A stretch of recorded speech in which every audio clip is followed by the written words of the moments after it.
The tuition here at Southeastern University has risen dramatically over the past 5 years, and to offset expenses, students have opted to live off campus instead of dorms like these. New sunscreen labels will have markings that show you exactly how that SPF is fighting cancer for you. Now the CDC and FDA are hoping that beachgoers, poolgoers, and lakegoers will think twice before catching some rays. I'm Ryan Shea with 96 News.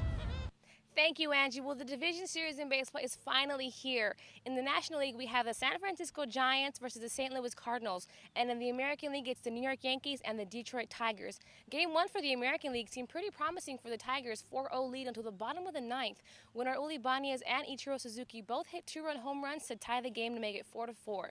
The Tigers later responded top of 12th and scored 2 extra runs to make the game 6-4 and took Game 1 of the series.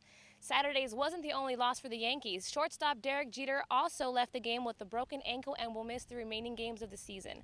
For 96 News, I'm Roxanne Garcia. Back to you. Well, Hank Taylor comes from just the experience that he comes from is really astounding.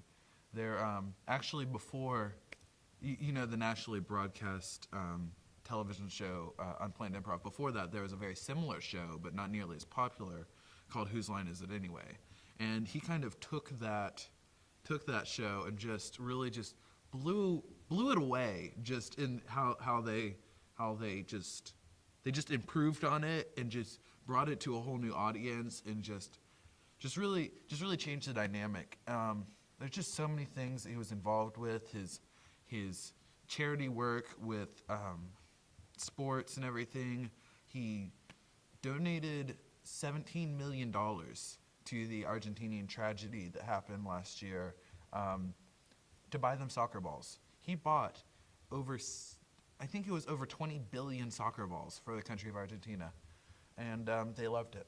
They loved it. It was just a beautiful display of the amount of care and love that is just in him, and I love working for him. I love working for him.